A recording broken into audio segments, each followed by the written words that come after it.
Good evening, ladies and gentlemen. Welcome to the Mid-Atlantic Modeling League Spike Magazine Trophy. Let me fix the audio real quick. I've been messing with the audio. Sorry for anybody who got a really loud starting screens there. Let me fix this real quick. All right, there we go.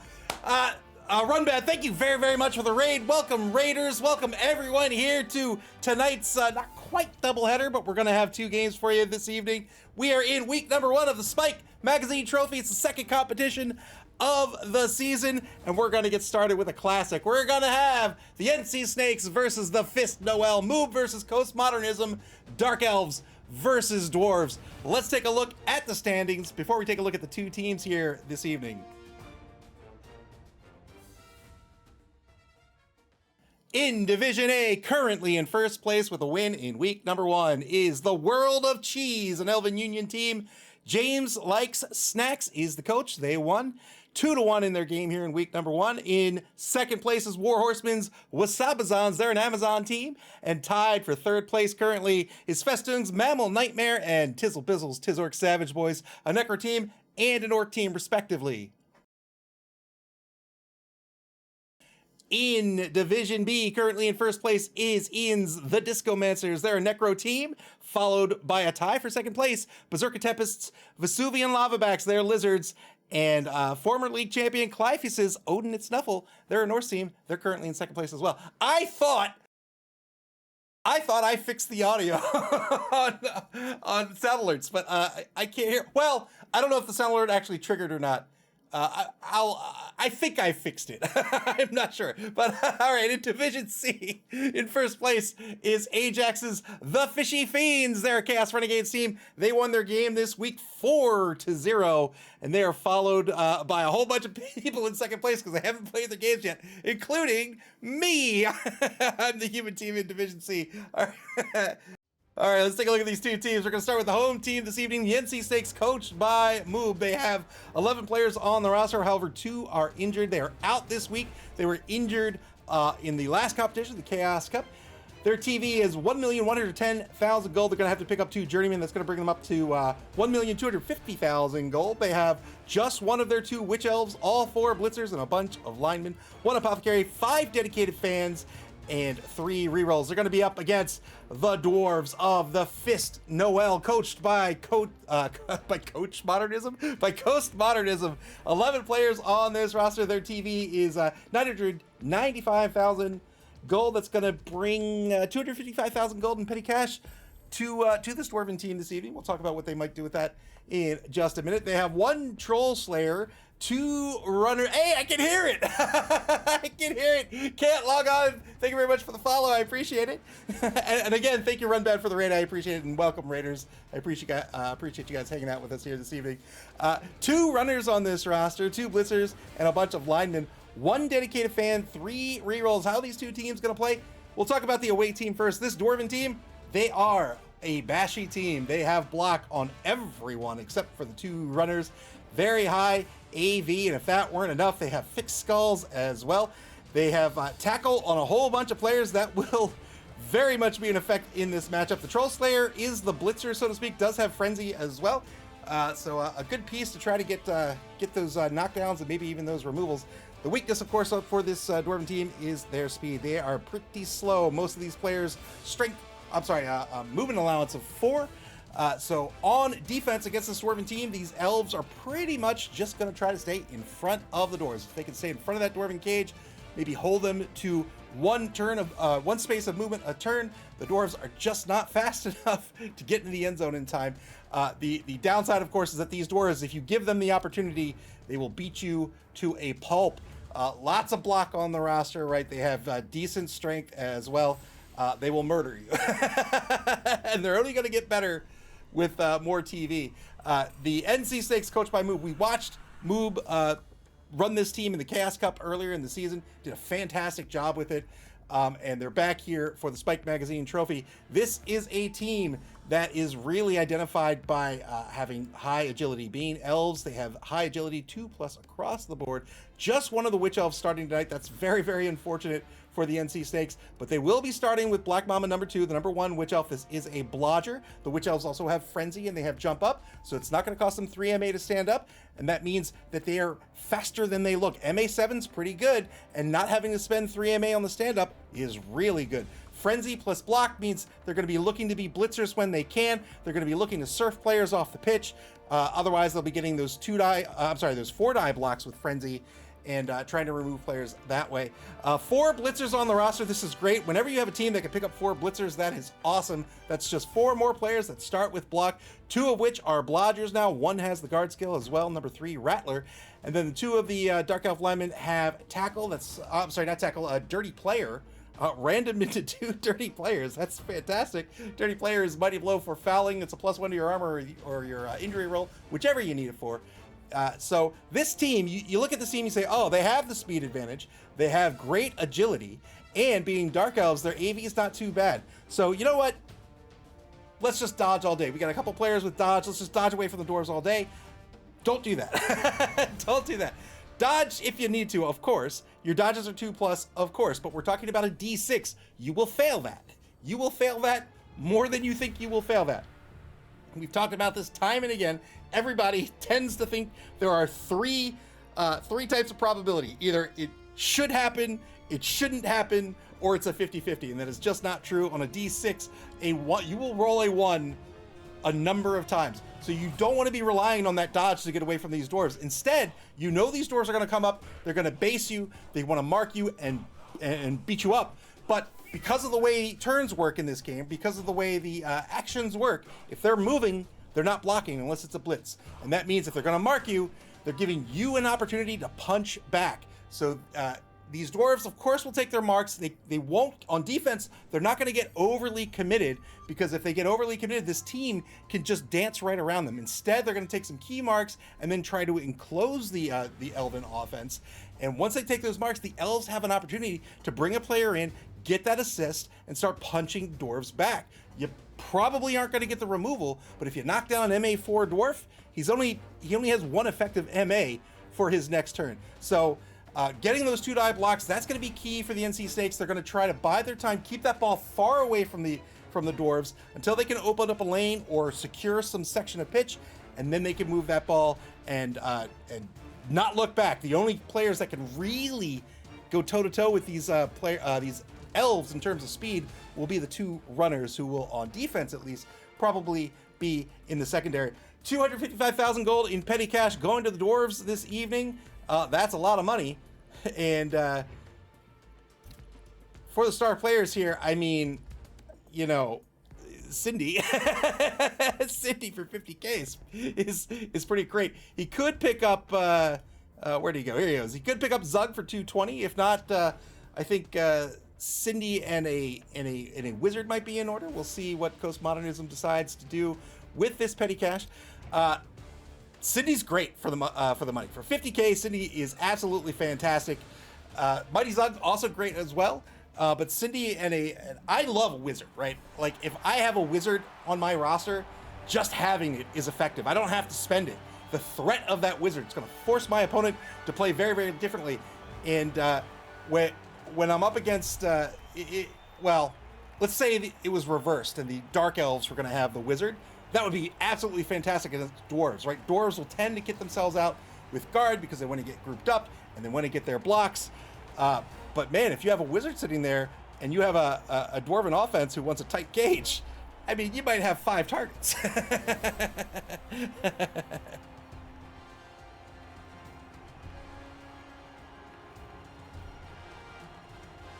The white dwarf himself coaching this dwarven team. First showing for this dwarven team. Oh, I have blue and red on, don't I? First showing for this dwarven team here in Hail Santa in the league.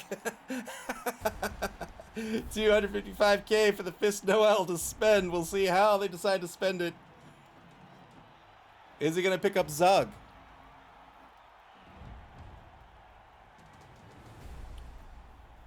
One bribe, 1 wandering apothecary down to 55K. Is that going to be a Cindy?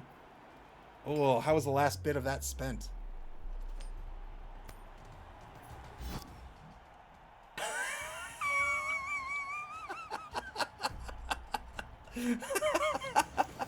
Oh, great, Nuffle! Oh, Nuffle, we pray to thee. Necessary violence in effect for this drive.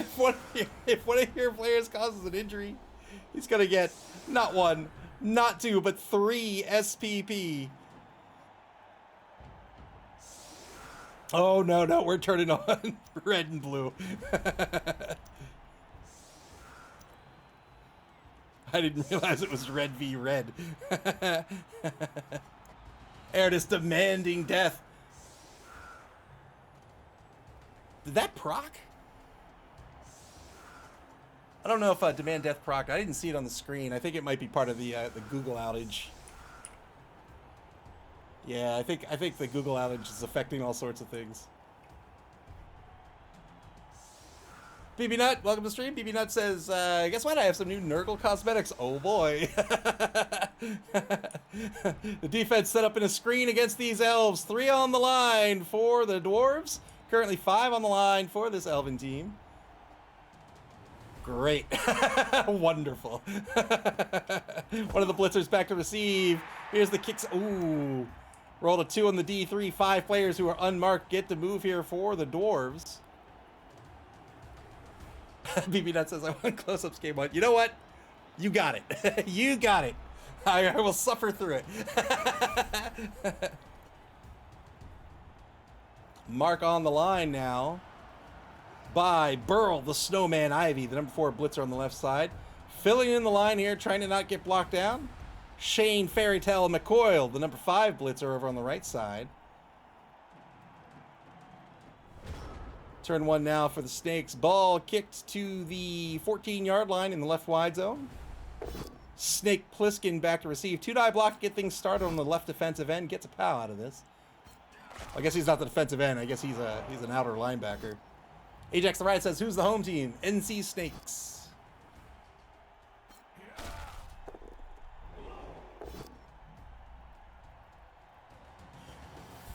Two knockdowns on the line here. 3rd block on the line is going to be a push.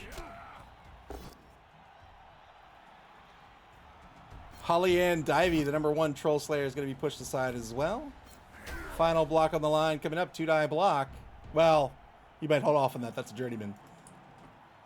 Journeyman, of course, have the loner trait. That means if you want to spend a team reroll with them, you spend the team reroll first, then you roll a d6. In the case of a Journeyman, a 4+ allows you to actually use the reroll, otherwise you lose it.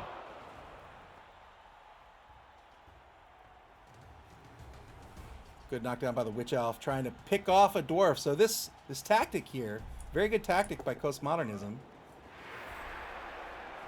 What he's done here is he took the blitz around this side, took the block, moved the dwarf into this position, and now this dwarf is marked on 2 orthogonal sides. That means anywhere the dwarf wants to go would be a negative dodge. He doesn't want to do that. He's been taken out of formation as well.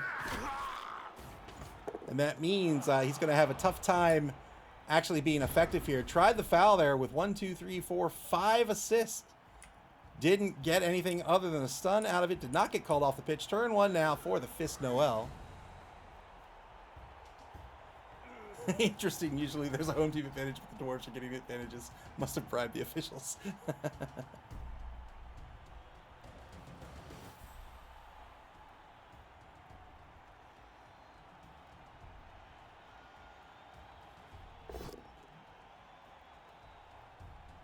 Holy smokes, starting with the uphill blitz.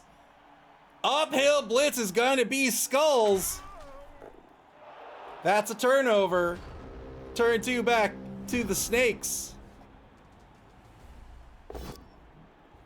2-die uphill blitz. Rolled a skull, spent a team reroll, trying to make this safe. Rolled another skull. And that'll be a turnover.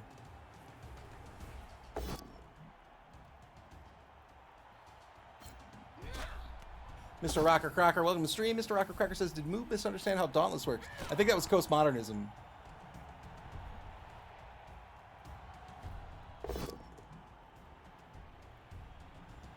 2-die block, but that may very well be the case. I don't know if Postmodernism is new to Blood Bowl or a veteran. This is their first game in the league. Or, you know, I mean, even people who've played a lot, you know, sometimes you're just like, oh man, I didn't see that.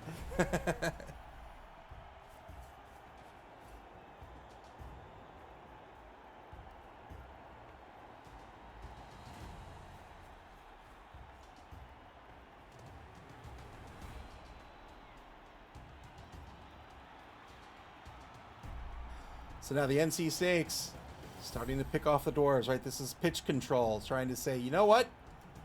This is my territory. Stay out, please. Thank you very much, if you don't mind. Gets a push on Nutmeg, the number 10 lineman. Turn 2, back to the Fist Noel.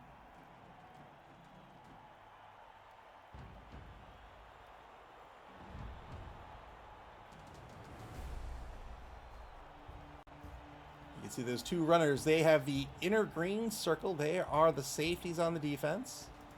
Fastest players on that Dwarf team with an MA of 6. In the game of Blood Bowl, you can move up to as many spaces as your movement allowance. In the case of Reef Erickson here, you can move up to 6. You may move up to 2 additional spaces. That's called rushing. Each space you move, you can see that's where these exclamation points are. Each one of those spaces you want. Another uphill block into double pals. You know what? That is faith in Nuffle. Praise be. Breaks. Oh, he knocked him out so far. He knocked him behind the overlay.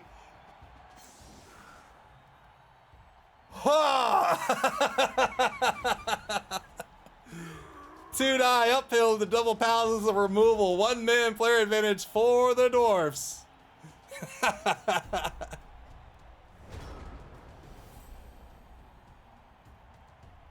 Oh man, I wish the channel points were working. Two-die block against Ribbons gets a push here. The power. Frenzy follow up with the Witch Elf's gonna be a push.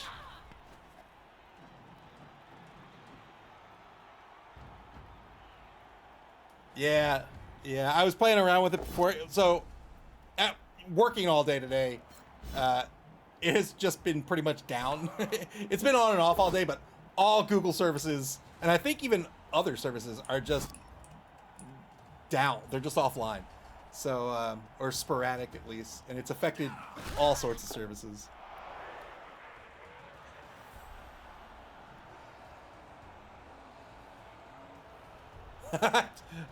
I hope I didn't break Google. Two-die blitz against Shane Fairy Tale McCoyle. Gets a pow out of this. Mr. Rocker Crocker says, one of my coworkers was struggling with the Google Suite today, so I'm definitely something, yeah. SB Beaver says, your favorite service relies on Google as well, NPM. NPM can burn in a fire for all I care.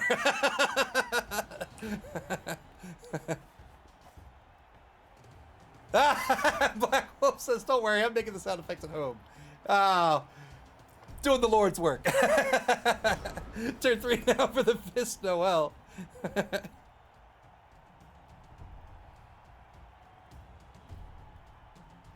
That's right, the commitment is acknowledged.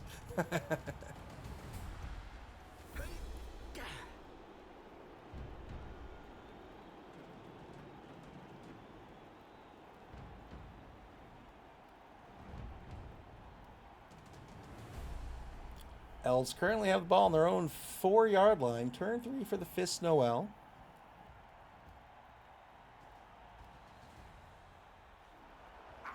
So you can see where the tackle zones are currently.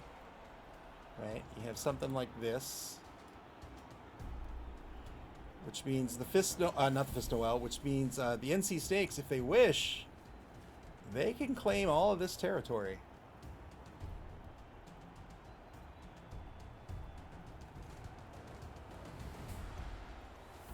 So now Fist Noel moving their secondary up a couple of spaces, threatening to engage this offense.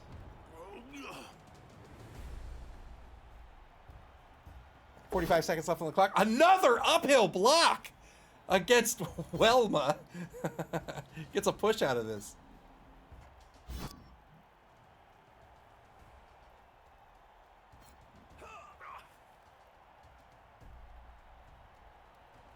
So if you're unfamiliar, the way blocks work in the game of Blood Bowl, you can see that strength trait here, or that strength value, characteristic, I should say.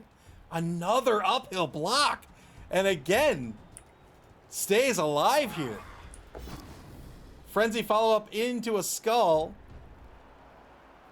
Spends a reroll into the knockdown thanks to the block skill. No armor break though. Whoo, man. So the strength characteristic here, you can see a strength of 3. When you go to block a player, you compare your strength, in this case 3v3. If the strength is equal, you're going to roll 1 die. If one of the players' strength is greater, you're going to roll 2 dice. And if one of the players' strength is more than double, you're going to roll 3 dice, and you're going to pick one of those dice from the die pool. Now, if it's the blocker who has the higher strength, they will pick the die. If it's the defender who has the higher strength, they will pick the die. So if the defender is picking the die, we typically, I don't know if typical is the right word, but you'll hear me call it an uphill block. That means that you're rolling more than 1 die, and your opponent's going to choose which die is going to be the one that goes into effect. Now you can get assists on your block. So if let's say the block here, right? So he blocked down here. That was 3v3. But if you have a player who is unmarked and is marking the player you're blocking, they will lend 1 to your strength. So that's a 4v3 for a 2-die block. 4 is greater than 3, you get 2 dice. 2-die block on Ribbons again. Gets the knockdown here. Big 10 plus to break armor. It's tough to remove dwarves from the pitch. High armor, and they have thick skulls. Knockdown on the number 5 blitzer over on the right side of the ball carrier. Now the ball's going to move forward 1 space to the stakes 2-yard line. Turn 4 now for the Fist Noel. They're down to 1 reroll for the half. Still have 6 players in the secondary. Just staying in front of these elves. It's spread pretty thin here, so you can see there's a gap in the tackle zones right here. It's center field, so the offense could move through that freely if they wished. But the dwarves do have a tough job ahead of them. Elves, it's very easy for elves to score. That high agility and decent speed means they can get that ball in the end zone pretty much whenever they want. So you have to make decisions on defense, where you're going to be, where you're going to defend, where you're going to apply pressure. And hope you can get the momentum going in your favor and force that Elven team to move in a direction they don't want to move in. 2-die block against Black Mamba, number 2. Gets a push out of this. 53 seconds left on the clock here in the first quarter of this game. Coming up at 10 o'clock p.m. Eastern Daylight Time, that's UTC -4. That's about an hour and 45 minutes from now. We're going to have our second game of the evening. The Goner Gets versus the Pipstars. Cobblestorm versus Dead Fred. That's going to be Goblins versus Lizardmen. That's going to be great. That's up about an hour and 45 minutes from now. Ajax says, these blocks have me at the edge of my seat. 2-die blitz by Black Mamba gets a POW here. Has to follow up due to Frenzy. Most skills are optional in the game of Blood Bowl. Frenzy is not one of them. 2-die block against the Snowman gets a POW. Breaks armor. Ho, ho, ho! The rare dwarf removal. 10v10 on the pitch.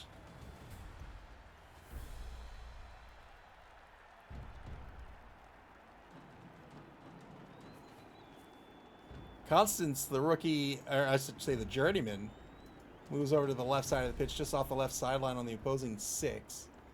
Santa, I know him. I know that guy.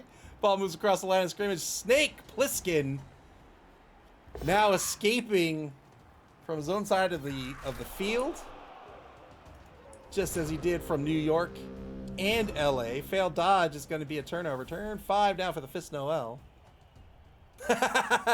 Blood for the blood god!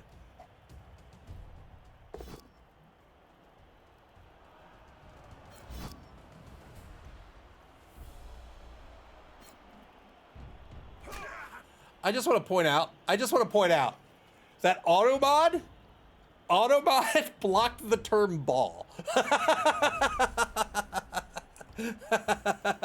Come on, Automod. BB says, Ava, did you hear during my charity stream I made a dwarf team legally concede as goblins? No. So he couldn't field 3? Gets a stun on Welma the journeyman. That's amazing. Another uphill block. Oh, I'm on the edge of my seat. This is a both standing result. Oh! You may think to yourself, why is he doing the uphill blocks? Faith in Nuffle. That's why. Pure tactics, faith in Nuffle. Those who don't believe don't get his blessing.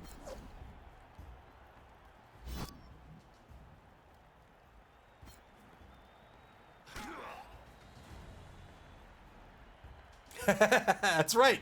James likes snacks. Welcome to the stream. Coach's plan. Nuffle laughs. Turn 6 now for the snakes.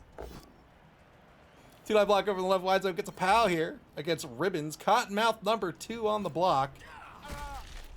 So now the elves starting to pick off more dwarves. You can see one here, one here, one here, and one here. Also one here. Frostbite's going to get pushed back. Another push onto the sideline here. And now the blitz to Surf. Well done. Frostbite will be removed from the pitch. 1-man player advantage for the Dark Elves.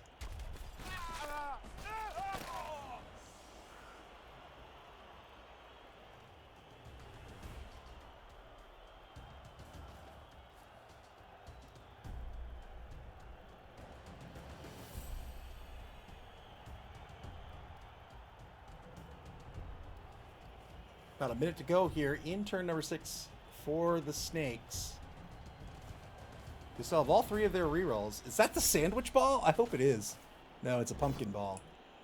2-die block back at the line of scrimmage will be a pal. Copperhead on the block. Breaks armor. There's another injury. Holy moly. 2-man player advantage for the Dark Elves.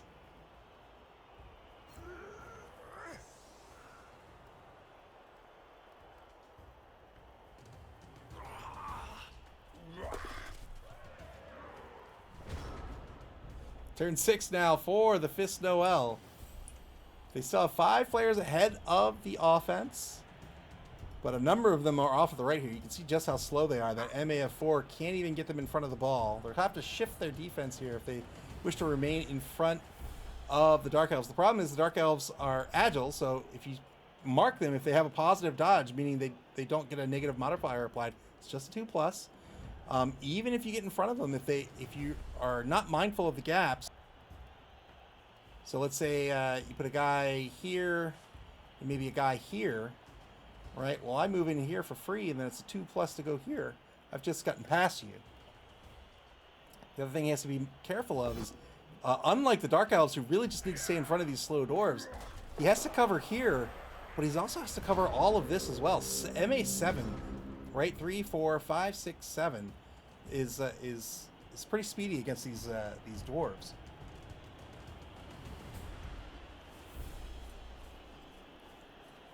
Blood for the blood god. Turn 7 now for the Snakes. Setting up a blitz, it seems, on Peppermint, the number 9 dwarf blocker.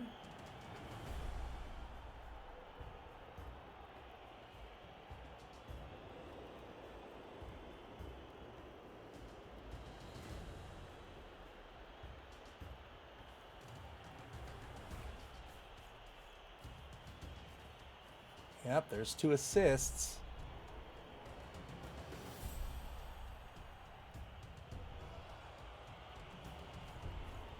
Probably take this blitz with the Witch Elf. These 2 assists will allow him, well, he could do it with 1, but will allow him to make sure that Frenzy follow-up is a 2-die as well. Here it is. 2-die block. Doesn't need it. We'll get the knockdown. No armor break. James like snacks. It's time to see if the zone defense pays off. All right, so the Snakes now carving out this left sideline. They're going to protect it. So they're setting up their tackle zones as such. They're going to protect this. Yep, and then move the ball down the sideline so that these Dwarves have no way to get in at this ball.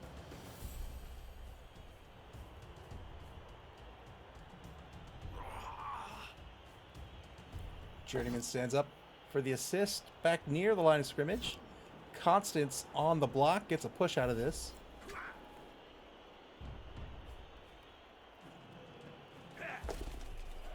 Good 2+ dodge by Cottonmouth number 2 to go cover their ball carrier. Turn 7 now for the Fist Noel.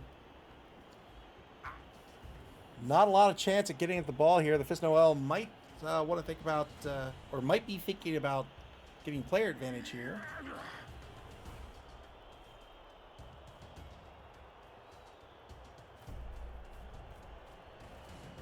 Mr. Rocker Crocker says, the Dwarves are willing to do the 6+ play, so not necessarily safe ball. That's true. That's true, and 6s happen. Good knockdown here on the 2-die with Nutmeg. Well done. No armor break. Oh, I like those dice.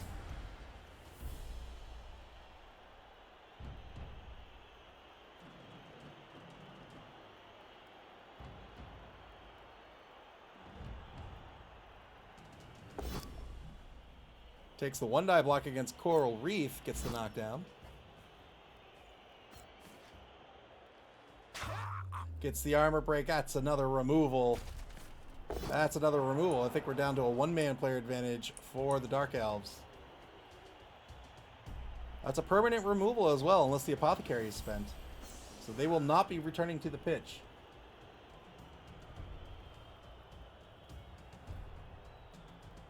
One minute to go.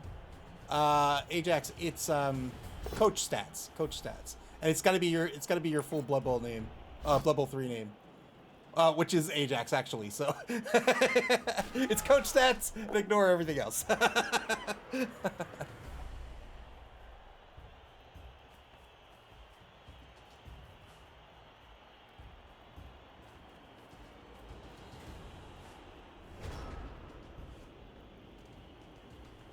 Sorry, BB Nut, I got in there a little early. You can try it again. I have like a 5-second cooldown on it or something. SB Beaver said, sorry, I was only listening in the background. Did you say Elves had a player advantage over Dwarves? Yep. They've got a 1-man player advantage currently. Turn 8 for the Snakes. They've got rerolls, so they will spend or roll some dice here before trying to score, trying to get some SPP, trying to get some player advantage. There it is, 1-0 the score. Very well done by the Snakes. Textbook touchdown. 1 turn left in the half unless there's a timeout. The Fist Noel will be on offense for just a turn, again, unless there's a timeout. Not much chance of scoring, even if they get the timeout, but it could happen.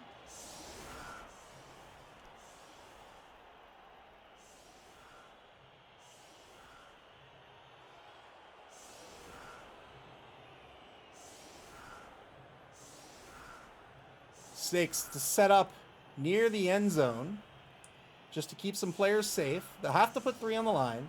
You see this little 3+ here. That means you must put at least 3 players on this line here in these 7 squares. You can put a maximum of 2 in either of these wide zones. Fist Noel to set up here for this final drive of the first half. They will be on offense again for the second half. Really what they're looking for here is to try to remove these players on the line.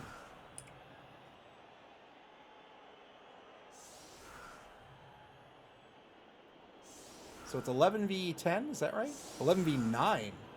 So a 2-man player advantage for the Dwarves now. Who's back to receive? Jingle Bellflower. Belfleur? Belfleur.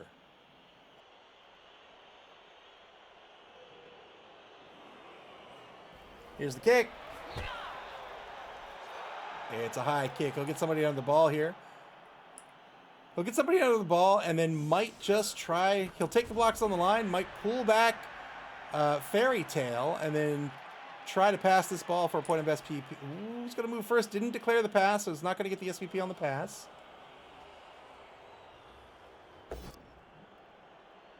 Two-die block on the left defensive end. Gets the knockdown here. Looking for a 9+. He's got the armor break. Doesn't get any SPP out of it, but does get a removal. We'll see if that sticks for the second half. It's now a 3-man player advantage for the Dwarves. Gets the knockdown on the nose tackle here. Gets nothing out of it. And now a 2-die block on the right side works out. Do the block skill again. Can he get the 9+? Can't get it. Is he going to try to foul here? Does have a...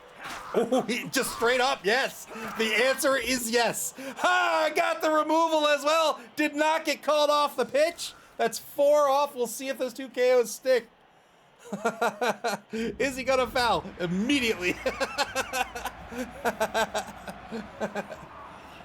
1 comes back for the Snakes, so they're going to be down 3. It's a 3-man player advantage for the Fist Noel going into the second half of this game.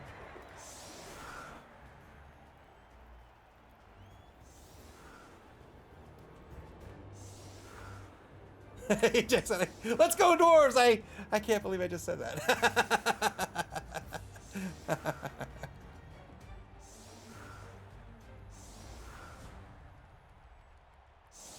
So just 8 on the pitch for the Elves, 2 of which are journeymen. Remember, you don't want to risk having to spend a team reroll on those journeymen. 11 returning to the pitch here for the Dwarven team.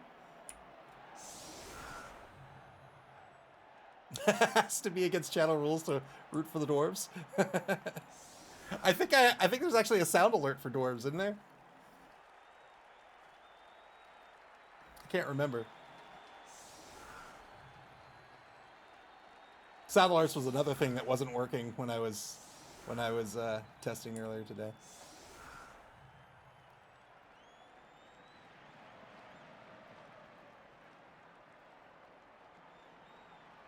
Four on the line for the offense. Here's the kick. It's a quick snap. Rolls a 2 on the D3. 5 open players get to move 1 space. The receiver, Jingle Bellfleur, will move toward the ball. As will Reith Erickson, the number 2 runner.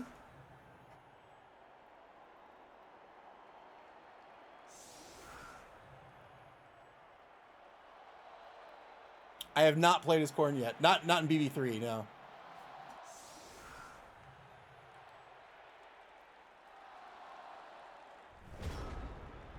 As PBR says, that's a sound alert, but it says you have them disabled. Yeah, it's got to be something with the outage.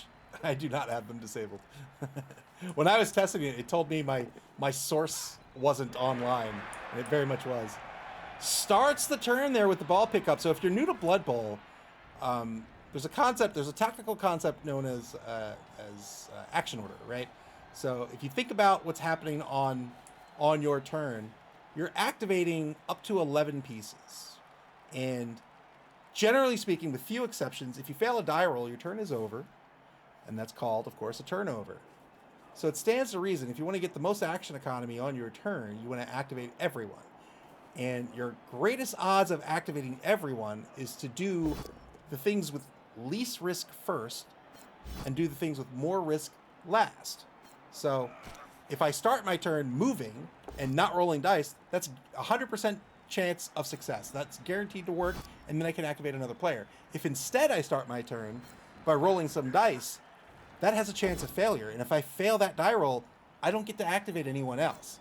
So generally speaking, I would say, like at the start of a drive here, instead of going for the ball pickup first, you pull some guys back, keep the ball safe, right? Because your players don't have to be on the ball to make it safe. You just have to be between the defense and the ball. Take your blocks next, maybe, right? Something like that. And then toward the end of your turn, you can roll that 3+ pickup. And if it doesn't work out, now you've got some protection in place. You've taken your blocks on the line. You get to see how that turn shaped up. And you probably don't have to spend a reroll on the pickup. You say, you know what? Even if the ball bounces on the ground, it's still safe.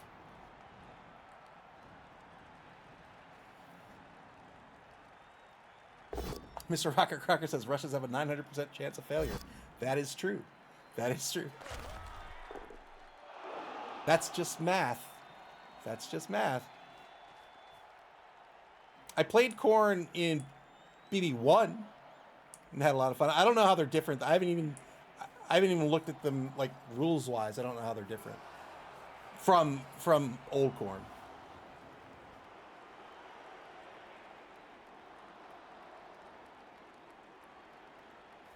Minute 5 seconds left in turn 9 for the Snakes. They're going to start applying pressure to these dwarves. So the dwarves so against this fast, agile team, they really want to try to control as much pitch as they could while still keeping the ball safe. By caging up early like this, that's pulling a lot of players off the line and leaving a lot of open space for these elves to just funnel in.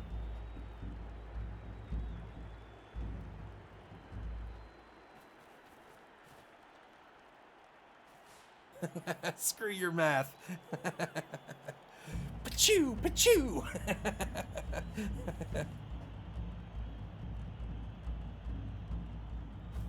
Keeping the tight cage here on their own 10-yard line.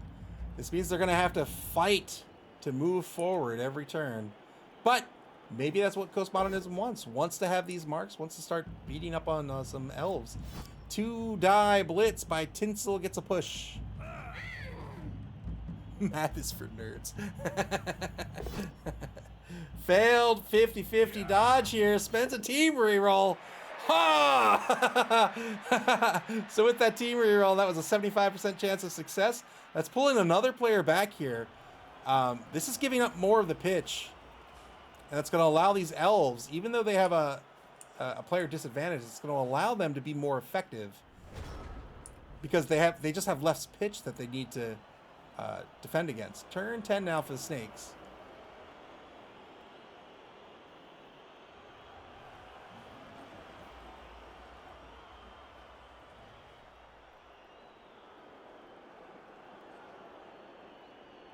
Berserker Tempest with the sub. Thank you very much for your generosity. Kill all the elves.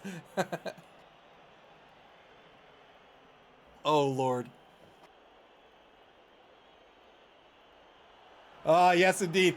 Who among us doesn't know the historical phrase KILLLLLLALLLLLTHE elves?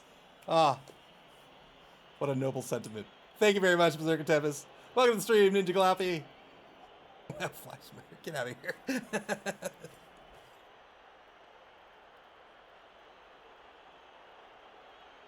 1 minute to go here, turn 10 for the Snakes. Why did you train your AI to know the word elf? 2-die block. Gets a push here against Nutmeg. Copperhead, the blitz, the blodger. Block and dodge, two of the most important skills in the game of Blood Bowl, in my opinion anyway. Block, this is going to treat that both down result, that pound the skull face. You get to ignore it. This face right here, you get to ignore that if you have the block skill. Dodge does a couple of things for you. One, the defender stumbles result, the exclamation point, normally would knock you down. Instead, if you have dodge, you can treat it like a push. Also, if you try to dodge away, it gives you a free reroll. When you have block and dodge on the same player, that means there's only one face on the die, 1 in 6, that will knock you down, barring other skills and things. And that is the POW. So that combination, very, very strong. 2-die block here against Humbug gets the POW, looking for a 10+. Ajax the Riot rooting for the offense. Ajax the Riot says, except dwarves say screw your dodge. That is very true, and that's because the tackle skill here negates the dodge skill. And dwarves start with a lot of it. Turn 11 now for the Fist Noel. They have the ball in their own 10. They've pulled their offense very, very tightly in toward the ball carrier, so they're going to have to fight.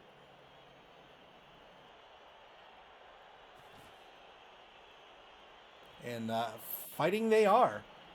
They have a 3-man player advantage currently.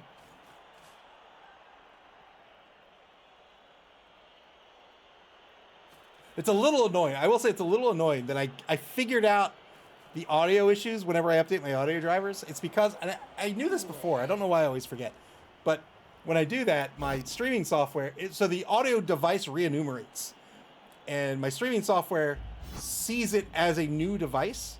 but the old device is still on the list with the exact same name, and the UI doesn't differentiate between the two until you deselect the old one. So like the selected like style looks identical to like an active device, but when you deselect it, it's grayed out. So I saw that, I was like, oh great, finally audio will work. And then Google died.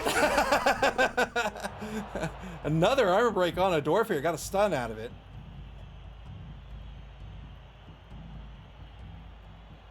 Iron Cynic says his cage is too tight. Yeah, I agree. I agree, yeah. So, as we've mentioned earlier, pulling in so tight here is just, it's going to allow the defense here to just swoop in and get more effective on this cage, and it means that he has to fight every turn to move forward. He's going to have to just get through a whole bunch of dwarves. One die on the ball carrier here with the blodger works out. Knocks the ball loose out of the scrum even.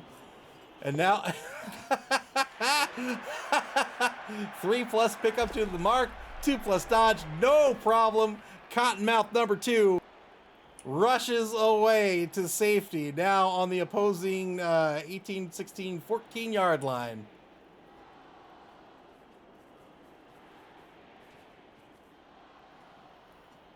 Good recovery here on the one die. Iron Cynic says it's easy when you leave chain pushes. Yeah, so that's another thing to talk about. So let's say, right, let's say, I don't know, you have a guy here, and you end up putting guys here, right? Well, now what you're doing is you're giving somebody, right, maybe I want to get at this guy, but I don't want to deal with these assists. I can come in here, block this guy, and now push this guy out here, and now he's open, and now I can go murder him here, right? So you have to be careful when you group guys up like this. BB9 asks, how many games versus Lizards do you have this season? I don't know. Let me look. I don't think I have any. Another armor break by the dwarves. Gets a stun out of it this time.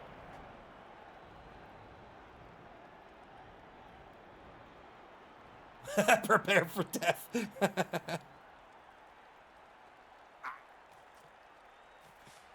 I have one. Yeah, I have one game. I'm in Division C. Philosopher's Song. I think Philosopher's Song was in my division in the camp. Whoa, not the intro. Not the intro. There we go.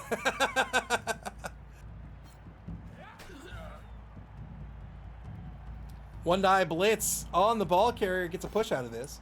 Now one die block against Rattler. Rattler the blodger gets a push. I did press the wrong button.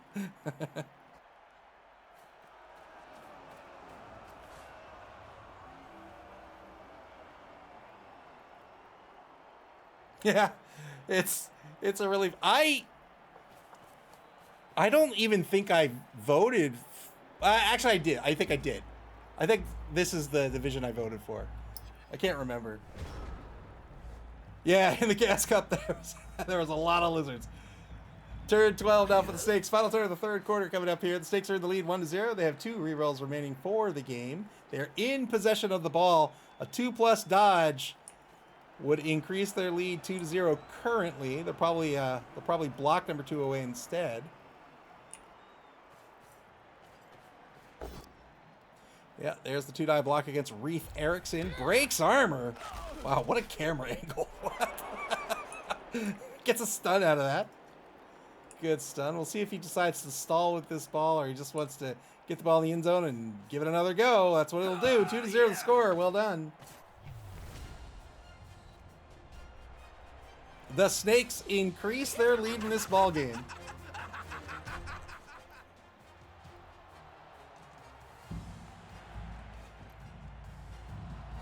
Oh, did the KO come back? I didn't notice. No, of course not. So down to 8. So we have a 3-man player advantage once again for the Fist Noel.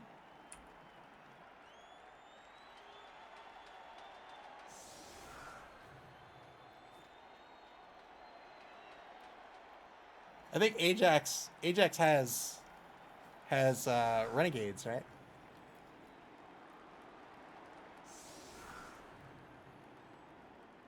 HX the right says, I need someone to kill my Minotaur. It's got a random armbar. That's what I did with one of my linemen. I randomed into shadowing. I was like, come on, get out of here. Your job for the rest of your career is to take hits. Hey, a free bribe for the rest of the game here. 1 quarter to go. Both coaches got an extra bribe. The Fist Noel up to 2.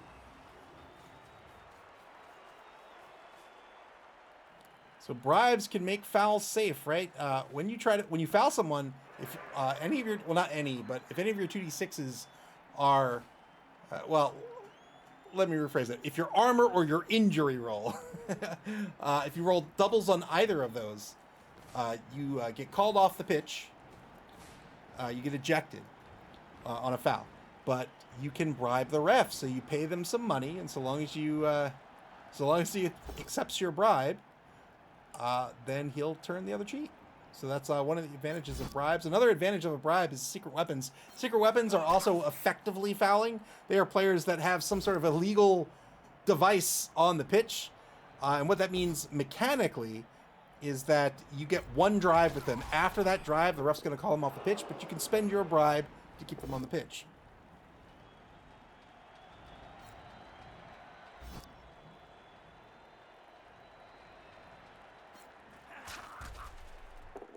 Caging up once more here, back at the line. Tight cage. Hey! Use that bribe! Gets a stun, doesn't need to use it, doesn't get called off. The ref can't see anything. The ref's all the way over here. All you can see are the elegance, are these the Noel? Yeah, the Fist Noel cheerleaders.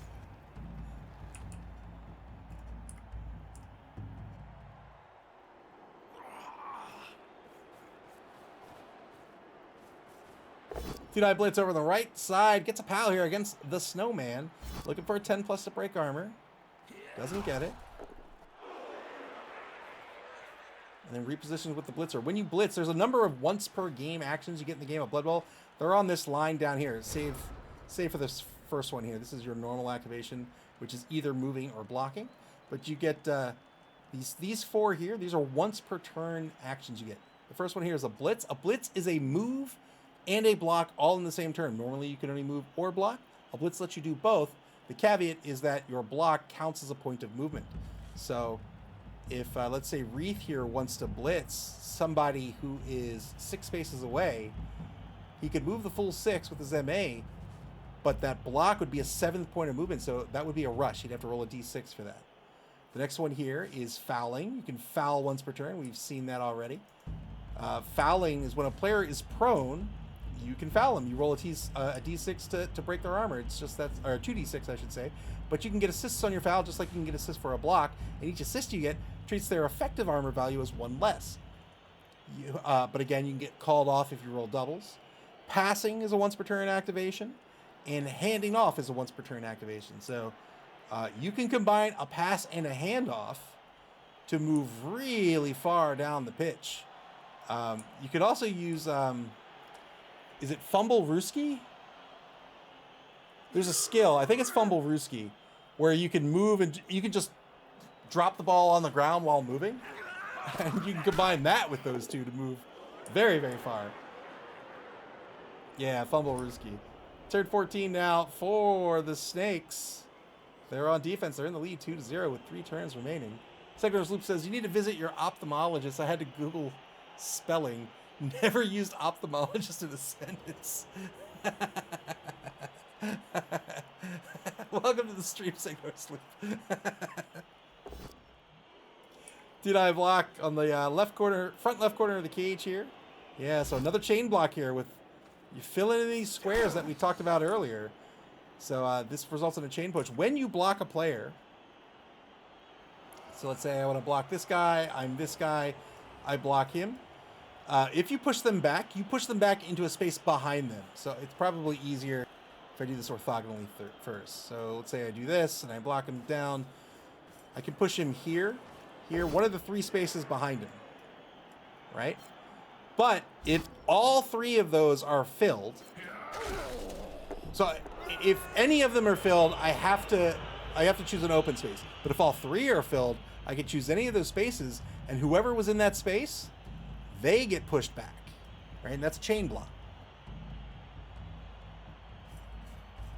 So when you fill in those squares like that, you allow your opponent. You may think you're protecting the ball. You have lots of players around him, but your opponent can just chain push him right out of that cage. What's that diagram? Witchcraft. Witchcraft is legal in this league. We have a witch right here. Right here. Turn 15 now for the Fist Noel. 2 turns left in the game. Not much chance of coming back from the 0-2 deficit, but still a good first showing here for this Dwarven team. Because they'll, I'm sure they'll learn some lessons from this first matchup. Still have plenty of games to go. They'll pick up some SPP as well. And they'll figure out how they want to go ahead and coach a dwarf team. We've talked about it a million times, right? But that's what makes Blood Bowl so great. Blood Bowl, you have lots and lots and lots and lots and lots of choices you can make. Which faction you want to play, which players you want to hire, which skills you want to give them, what tactics you want in a game, what strategy you want for the competition, for the season. So there's lots of decision making in this game. That's what makes it a lot of fun, because not only are games interesting, but players can kind of play with their own style, play their own way, and it's a lot of fun to see how different coaches approach different situations. Turn 15 for the Snakes now. They're going to knock the ball out of the hands of the number 3 runner. Once again, the ball is going to end up on the Fist Noel's 2-yard line. Ajax the Riot. So it took me a minute. So I'm going to tell you how much of a nerd I am. So Ajax the Riot said, "Why is this flip-flop talking to me in this ad?" So my first thought was a flip-flop as in an electronic device. And I was like, what kind of ad would that? But then I realized it's the footwear. Hey, Courage says, "I'm watching the other game as well, and there's sweltering heat. Yay! They just entered the second half. If you want to broadcast the end of that game, yeah, we'll do that. Yeah, if that game's still going, we'll catch the end of that one." 50 seconds to go here in turn 15 for the Snakes. They're going to win this one at least 2-0. We'll see if they can make that 3-0.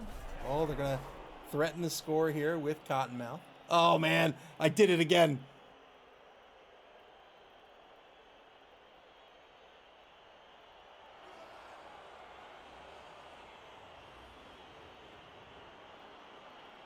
Yeah, no, I know. Hey, jumps over to get the ball here. 3+ on the pickup. Spends the reroll. Doesn't get through the loner rolls, so that will be a failed pickup and a turnover. Turn 16 for the Fist Noel. Yeah, I know what a flip-flop is. That was not the first thing I thought of, because I am stupid. 2-9 block against Constance gets a pal here.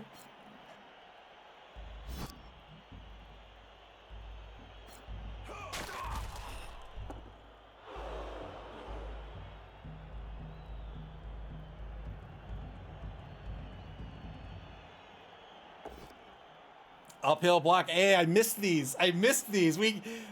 See, look, that was really the failing here. Postmodernism had full faith in Nuffle at the beginning of the game, and then said, "Oh, I don't know, Nuffle, I don't know." But really, you gotta come back to the uphill block.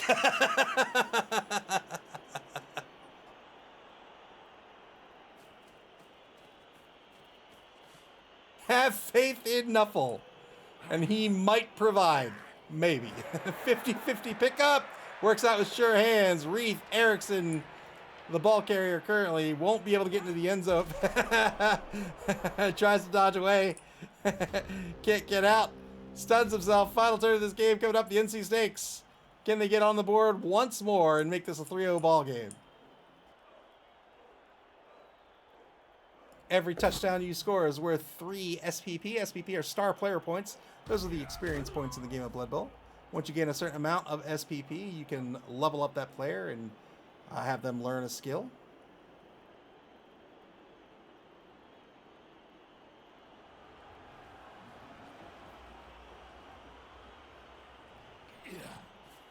Stand-up blitz over in the left wide zone against Frostbite. Gets the knockdown. Can he get a 10+ out of this?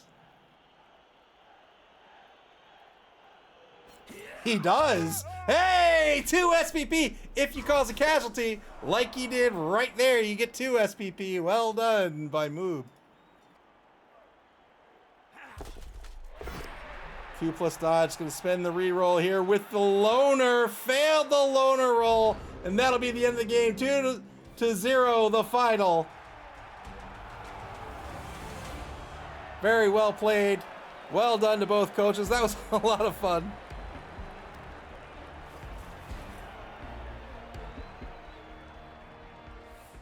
And with that win, the NC Snakes will advance into first place in Division A here in Week 1. Congratulations once again to Moob. A lot of fun. My thanks to both coaches there. We're going to go over to that second game. We're going to see where, there was a concurrent game. We'll see where they are, and we'll pick up their game. Entanglements versus the Birds of a Feather. This is Conkill versus Galeshi, I believe. Looks like we're in turn 10. Oh, a tie ball game. Are these 2 white teams? Does everybody have the same colors?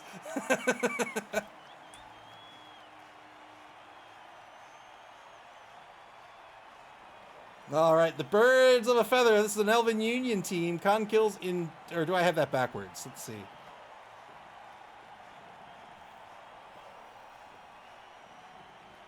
Yeah, Elven Union versus Imperial Nobility. Yeah, Imperial Nobility.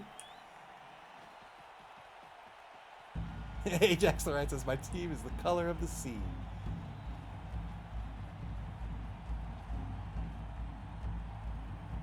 So the Imp team has the ball on the opposing 14-yard line over in the left wide zone.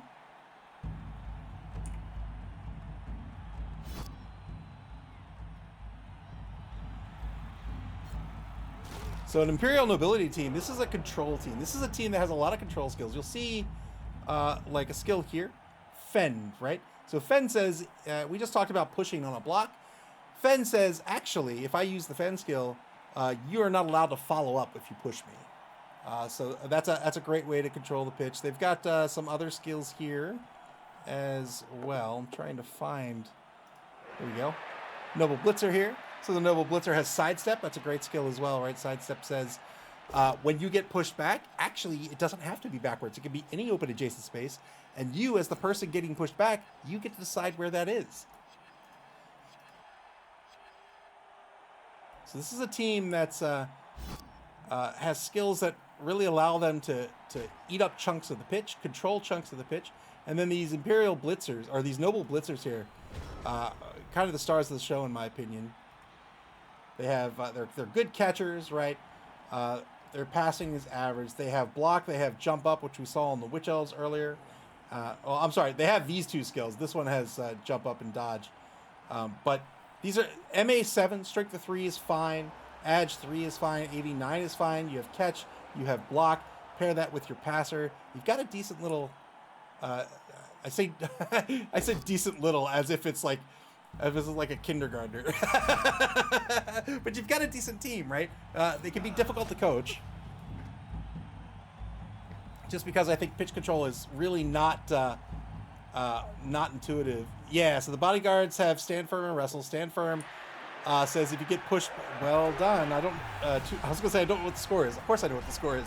2-1. Let me make sure this is getting into the system.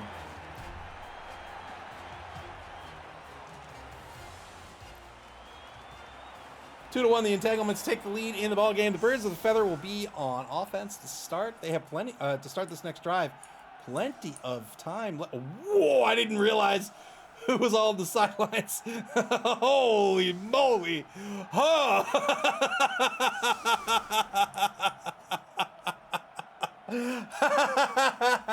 3-man player advantage, 9v6 on the pitch in favor of the Birds of the Feather. But yeah, so the bodyguards have stand firm, which says if they get pushed, they don't use the stand firm skill. They don't have to get pushed. They can stay right in place. And wrestle says on a both down result, you still both go down, but there's no armor break and there's no turnover. So it's a way to keep your players alive. Well, not just alive, but also just knock down the other guy, right? It's just, you know what? We're going down to the ground, buddy. Black Wolf says, oh man, I missed it. Who won, dwarves or elves? The elves won. Hey, we get a prayer to Nuffle again. The blessed statue of Nuffle. Who's gaining pro? Who's gaining pro? I wonder.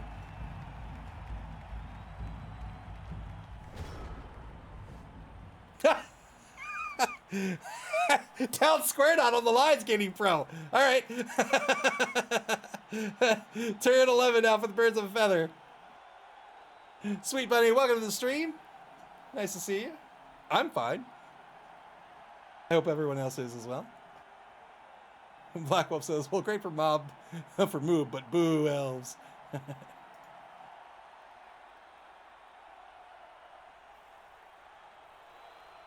3 rerolls left of the game here for the Birds of a Feather. Significant player advantage in this matchup, but went into this game with 3 loners, my word. Or 3 journeymen. So they're on the line. The number 1 blitzer here, the let's call that the right tackle.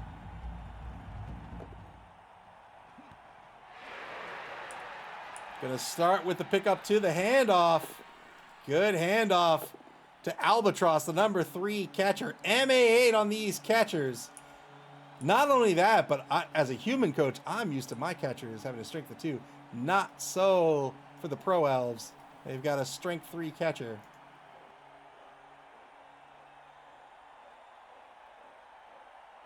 Hank Ranger says Conkill has had garbage rolls to get his KO players back all game.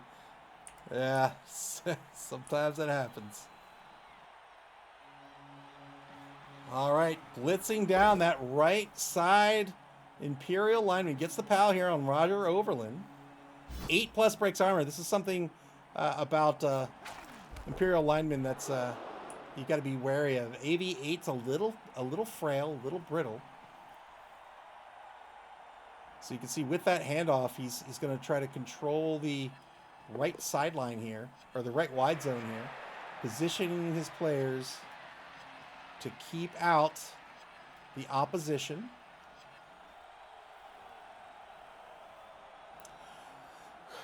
Corv, welcome to the stream. Nice to have you here. Move says so much hate for elves. I don't hate elves. I played a Wood Elf team a couple of seasons ago, and I had a blast. It's the knockout on the, on the right defensive end. That's another Imperial player removed. They're down to 5. Telestrator of Doom activated. Yep. I'm sorry. I'm so sorry, Conkill. That was on me.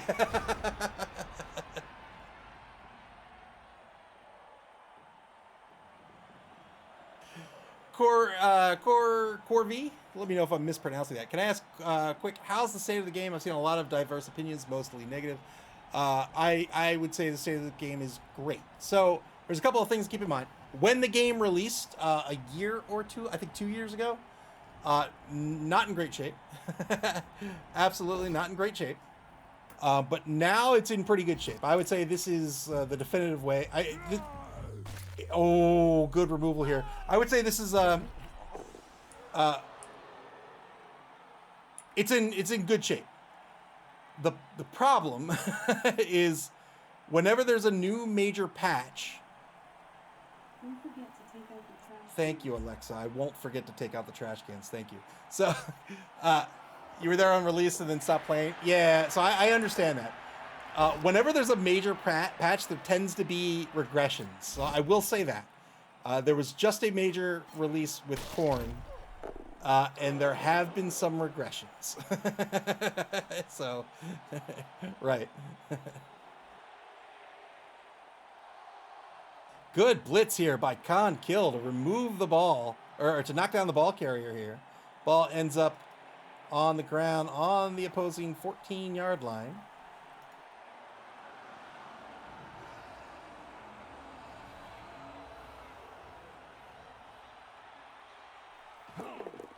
Woo, man! 4+, 3+, 2+ to get another mark on the ball. Turn 12 now for the Birds of a Feather. Final turn of the third quarter. BB Nut says North Season didn't break the game. Yeah, that's true. Corby says, okay, I won't start playing now then. From what I understand, they're going to fix the dodge bug, tomorrow. So I would say just keep an eye on like the Steam page.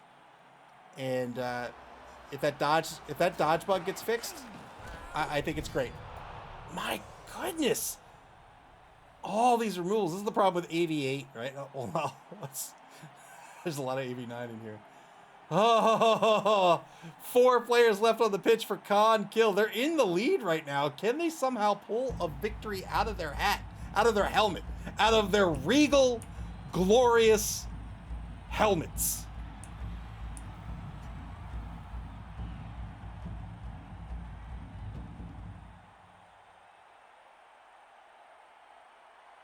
Jump up, block, stab, and vomp. That's a what? Do they all soft lock the game?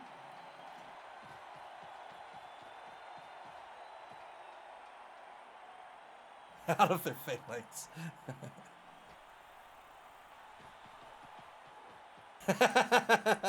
Yeah, you're right. You're right. Wow, that's unfortunate. I wonder what's causing that. Two-die blitz gets the pow on Pat Cloverhitch. Is he going to push onto the ball? Do it. Do it. Do it. Yeah, push it onto the ball. We'll see where this ball bounces. Will it go out of bounds? It could. Good remove. Another removal. 3 players left on the pitch for this imp team. Can they somehow defy all odds and win this game?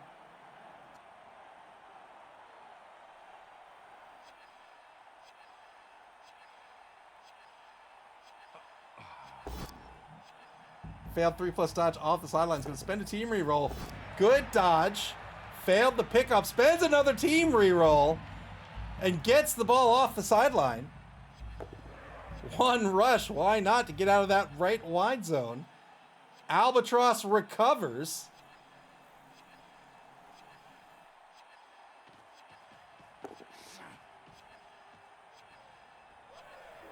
So has marked out Charles Windsor over in the right wide zone. 35 seconds left on the bonus clock. You get 7 minutes and 30 seconds at bonus time. If you run out of 2 minutes, the normal 2 minutes on the clock, you can dip into that bonus time, but that counts for the duration of the game. Turn 13 now for entanglements.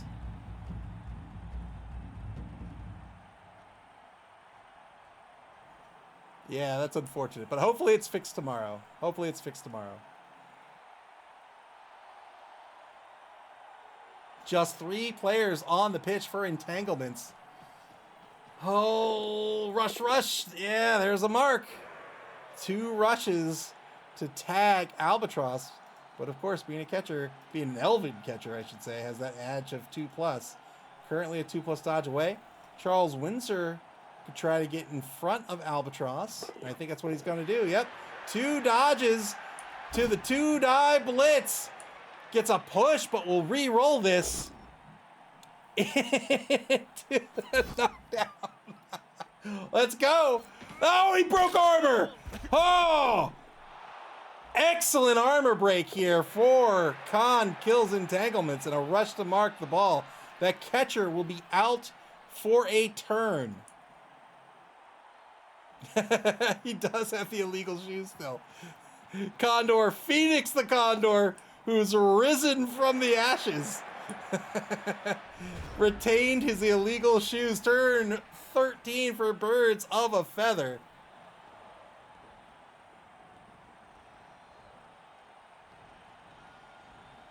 Moop says, which else can't jump up in the block until fix?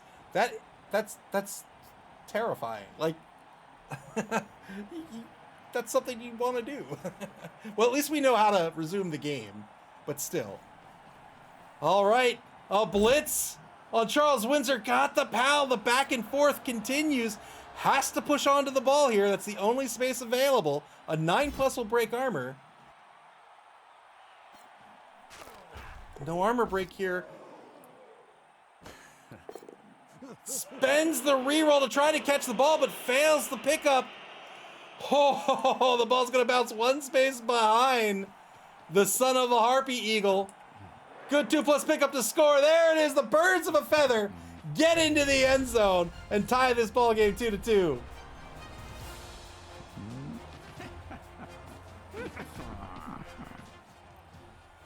Spent the reroll, wanted to get it into the end zone right now. Is that 2 out or is that 3 out? That's 2 out. 2 out with heat stroke. So now it's the birds of a feather who will be starting with us.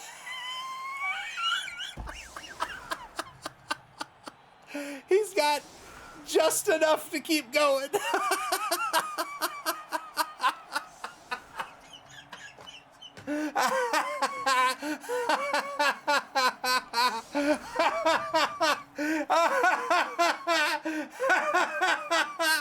Do it! Survive! You can do it! Yeah, you can get the draw! I believe in you! Oh, man! 7v3 on the pitch! 4-man player advantage for the birds of a feather. Let's go! Let's go! I am sorry, Galeshi, but I'm rooting for the Imperial team at this point. I'm rooting for the underdog. Let's go! Shallow kick here in the left wide zone. Wait. Oh, I was like, why is that 3? It's a D3 plus 3, but there's only 3 players left. That's why. Yeah, shallow kick here. Moves all 3 players on the solid defense right up to that line. He's going to fight for that ball. Here we go. Oh, turn 14. Come on, Conkill. Let's go. Keep this ball safe. You got this. Oh, man. Oh. I can feel Conkill smashing his head through his table. Good 3+ dodge for the pickup. Yeah! Let's go! Let's go! You can't rush! Rushes fail 900% of the time! Everyone knows this. It's in the rule book.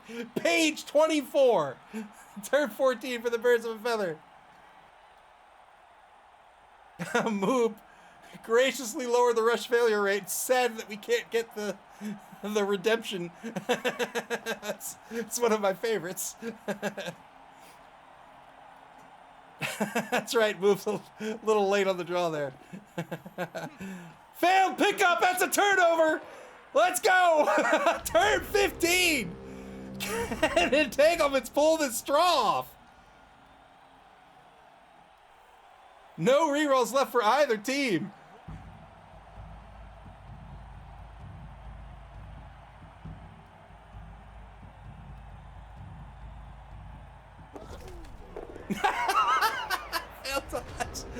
This is how quick the animation is. So funny. Turn 15 for the birds of a feather. All right, the ball's marked. 2-9 block works out due to the block skill on the line. 1 remaining player on his feet. That's Charles Windsor. Is about to get blitzed. Stay on your feet, buddy. Well, okay. He's staying on his feet, but he's going to get pushed aside. 2+ pickup coming up.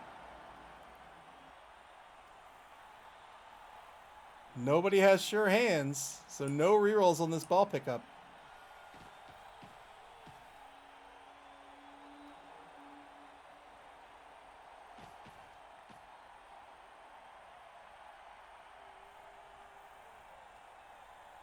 See, but it says better put a player in scoring position. That's right. It is turn 15.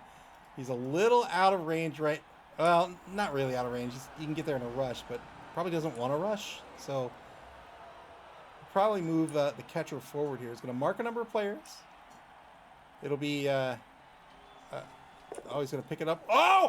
Oh, he failed the pickup! He failed the pickup! Turn 16! Can it happen? Will it happen? Now I can feel Galeshi smashing his face, or I don't know if they're a guy or a girl, but their face into their desk. All right, so they can still get on the board, but they've got a rush to do it. I think they're all catchers, right? Yeah, all catchers. Yeah, all three are in position, but it's double rush now. 900% failure rate. Secondary Loop says, I'm so confused. Hank the Ranger says, do you believe in miracles? I do. I do. 3+ dodge to a... What did I say? What did I say? Turn 16, final turn of this game. Will the Birds of a Feather get a win out of this? Hey, it's back! SB Beaver with the emergency rush warning. Let's go. 2 rushes. Whoa. Oh. Ha. All right. Players in scoring position. Could have just been a run in, but now it's got to be a pass. And those rushes.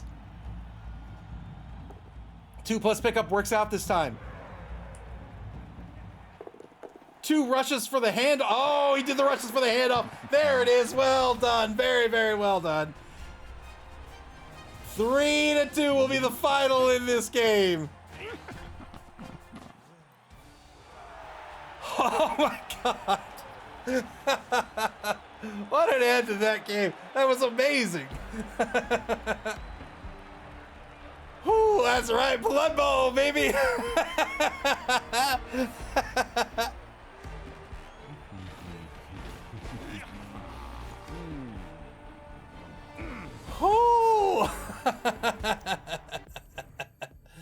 Oh, Iron Six said pass would have been a 2-2 with the reroll. Yeah, I thought the pass would happen, but regardless, that's a win for the Birds of a Feather. And as you can see, the Birds of a Feather will advance into 2nd place here in Division C. Congratulations to Galeshi. Well played by both coaches. I mean, put yourself in Konkill's shoes there at the beginning of that last drive. You have 3 players left. You say, let's go. Let's go. I'm gonna duke it out. It's gonna be a draw. Well done. Well done by both coaches. That was a ton of fun. I had such a good time watching that. All right, let's see. We've got 20 minutes before the stream for the 2nd game would have begun normally. So why don't we do this? Give me a minute or two here. I think what we'll do is we'll watch a Chaos Cup match for 20 minutes, and then we'll get in. So I think what we'll do is we'll watch a Chaos Cup match for like 20 minutes, and then we'll kick over to the 10-minute timer like normal, and then we'll go into our pregame, and then start the 2nd game of the evening. So let me queue up a game here.